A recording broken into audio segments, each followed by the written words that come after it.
Good morning. स्वागत है आपका कक्षा 10 सोशल साइंस के ज्योग्राफी पोर्शन का अध्ययन हम लोग कर रहे हैं। इसके अध्याय 3 जल संसाधन, जिसका शीर्षक है जल संसाधन, को आज हम लोग देखेंगे। चलिए देखते हैं कि जल संसाधन। एक चीज आप समझ लीजिए कि यदि आपके सिलेबस में कोई चीज रखी गई है तो वो बहुत इंपॉर्टेंट होगी। जल संसाधन स्पेशली आपके सिलेबस में रखा गया है, यानी कि जल की महत्वता हमारे जीवन में कितनी है ये आप समझ जाइए।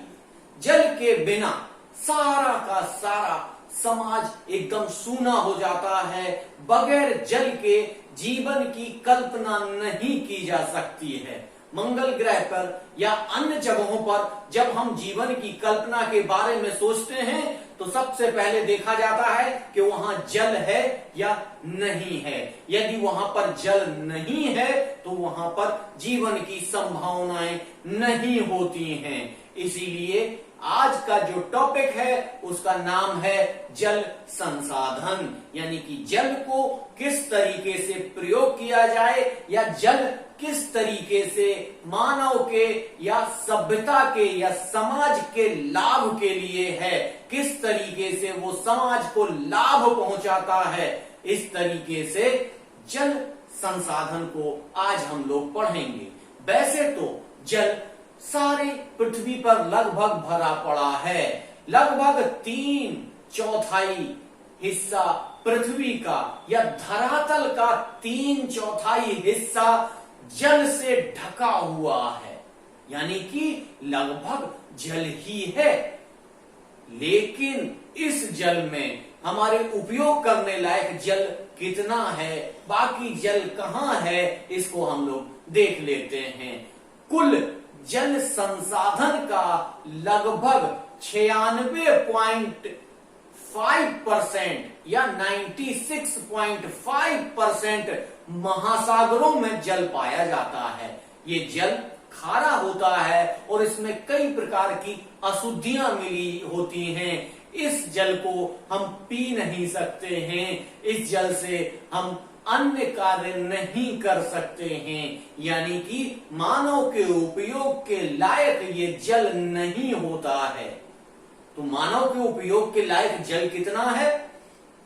2.5% ऐसा जल है जो अलवणीय है, यानी कि जिसमें लवण नहीं पाए जाते हैं, जो लगभग शुद्ध जल की स्थिति में आता है।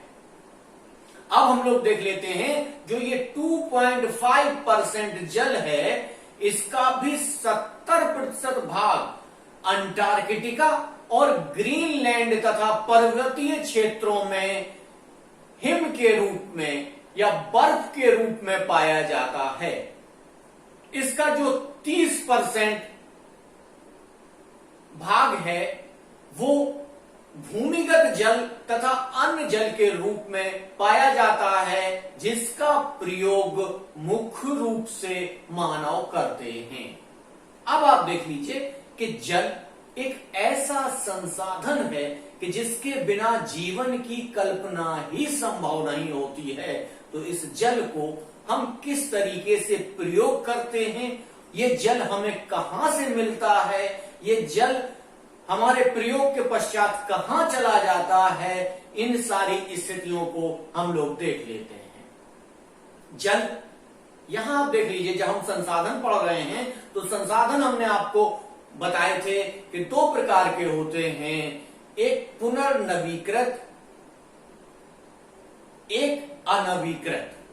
तो जल जो संसाधन है ये पुनर्नवीकृत है, यानी कि इसका दोबारा से नवीनीकरण होता रहता है और ये जल्दी जल्दी हमको प्राप्त होता रहता है। जैसे वर्षा काल में बरसात होती है, हर साल वो ऋतु आती है जिसमें वर्षा होती है और उस वर्षा के जल को हम प्रयोग करते हैं। वो जल नदी नालों के माध्यम से होता हुआ समुद्र में चला जाता है। लेकिन ये जो जल का चक्र चक्र है, ये जल का चक्र निश्चित तौर से कहीं ना कहीं प्रभावी रूप से कार्य करता है।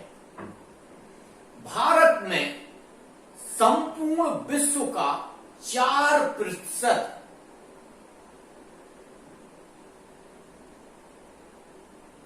वर्षा जल प्राप्त होता है। कितना? संपूर्ण विश्व में जितनी वर्षा होती है उसकी 4% वर्षा ही भारत में होती है। और ऐसा माना जा रहा है कि 2025 तक भारत में और विश्व में कई जगह पीने के पानी का अभाव हो जाएगा या अकाल की स्थिति पड़ने लग जाएगी। कुछ राज्य ऐसे होंगे जहां जल बहुत होगा और कुछ राज्य ऐसे होंगे जहां पीने के लिए भी जल की स्थितियां अलग अलग होंगी।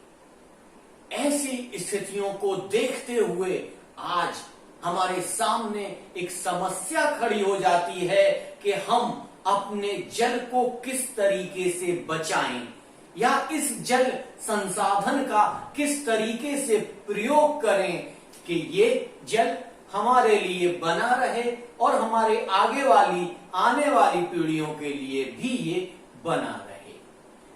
इसे किसी भी प्रकार से समाप्त ना होने दिया जाए या इसकी ऐसी स्थितियां पैदा ना की जाएं जिससे ये जल किन किन राज्यों में समाप्त हो जाएगा, किन किन राज्यों में रहेगा, हमें इसकी कल्पना करनी पड़ जाए। ऐसी स्थितियों में हम जल की दुर्लभता और जल संरक्षण एवं प्रबंधन की आवश्यकता पर बल देते हैं या हम यहां सोचने पर विवश हो जाते हैं कि जल के संसाधन का प्रबंधन हम कैसे कर सकते हैं।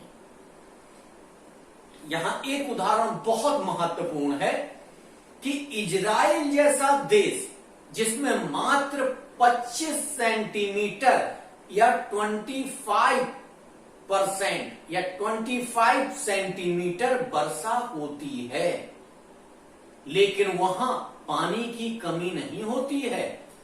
वहां पीने के लिए, उपयोग के लिए पानी बहुतायत में रहता है। लेकिन भारत में 114 सेंटीमीटर बारिश होने के बावजूद भी हमारे कई राज्यों में सूखा पड़ा रहता है। पानी के लिए लोग परेशान रहते हैं। जैसे कि आपने राजस्थान का नाम सुना होगा, आपने बुंदेलखंड का नाम सुना होगा।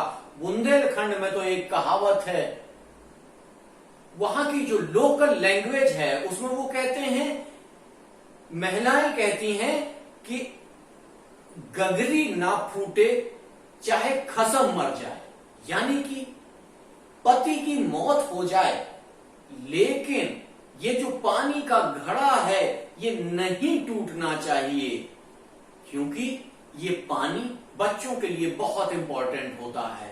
तो एक स्थिति आप समझिए कि वो महिला क्या सोच रखती है कि चाहे पति मर रहा है तो मर जाए, लेकिन हम ये जो पानी या घड़ा है पानी का, इसको नहीं टूटने देंगे। ऐसी विषम परिस्थितियां हैं, ऐसी स्थितियां हैं जहां दसियों किलोमीटर दूर जाकर पीने का पानी लाया जाता है।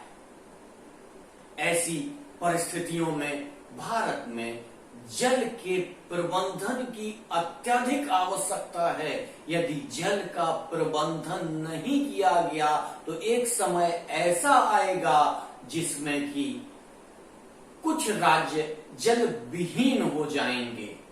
ऐसे राज्यों की कल्पना आप सोचिए जहां पर जल समाप्त हो जाएगा, वहां कैसे खेतीबाड़ी होगी, वहां कैसे जानवर रहेंगे, वहां कैसे दूध दही का प्रबंध होगा और कैसे सब्जियां पैदा की जाएंगी, कैसे अनाज पैदा होगा। जब ये सारी चीजें नहीं होंगी तो कैसे जनसंख्या वहां पर रहेगी। ये सारी स्थितियों को देखते हुए सबसे पहले ये कहा गया कि जल संरक्षण, पहले तो जल का संरक्षण किया जाए और जल का प्रबंधन किया जाए। कि जल का किस प्रकार से उपयोग करना है और किस प्रकार से उपयोग नहीं करना है। पहली चीज तो यह है कि जल जो हमारे जीवन में अत्यंत महत्वपूर्ण है, इसका प्रयोग हर जगह होता है। जैसे भारत में जनसंख्या तेजी से बढ़ रही है और विकास तेजी से हो रहा है। इस बढ़ती हुई जनसंख्या और आगे बढ़ते हुए विकास में सबसे महत्वपूर्ण चीज है विद्युत, यानी कि लाइट के बिना कोई भी चीज संभव नहीं है। बगैर लाइट के तो आप समझ लीजिए कैसे जीवन होगा। इस लाइट में भी लगभग 22% भाग, भारत की संपूर्ण लाइट का 22% भाग जल विद्युत के द्वारा पूरा किया जाता है। यानी कि जल का यहां कितना महत्वपूर्ण कार्य है। जल के द्वारा विद्युत बनाई जा रही है। तो जहां जल पीने के लिए प्रयोग हो रहा है, जानवरों के लिए प्रयोग हो रहा है, मनोरंजन के लिए प्रयोग हो रहा है, तो विद्युत के लिए भी जल का प्रयोग हो रहा है। ऐसी स्थितियों में जल की स्थितियां धीमे धीमे औद्योगिकरण के कारण और अन्य कारणों से खराब होती चली जा रही हैं। जल तो उपलब्ध है, लेकिन जल की गुणवत्ता खराब होती जा रही है, जो पीने लायक नहीं बच रही है। ऐसे मिनरल्स और ऐसी पॉइजनस चीजें भी जल में हो गई हैं, जो अब जल कई जगहों का पीने लायक नहीं बचा है। जैसे कि गंगा और यमुना हमारे लिए एक संस्कृति का विषय है। कहा जाता है गंगा जमुनी तहजीब, या गंगा जमुना के मध्य की संस्कृति, ये बहुत बड़ी संस्कृति है। और आज गंगा के किनारे और जमुना के किनारे बहुत सारे बड़े बड़े शहर बसे हुए हैं। इन बड़े बड़े शहरों में भी आज यमुना का पानी इतना प्रदूषित हो चुका है कि इस प्रदूषित पानी को प्रयोग नहीं किया जा सकता है। यदि इसको प्रयोग किया जाएगा तो निश्चित तौर से बहुत सारी बीमारियों को आमंत्रण दिया जाएगा।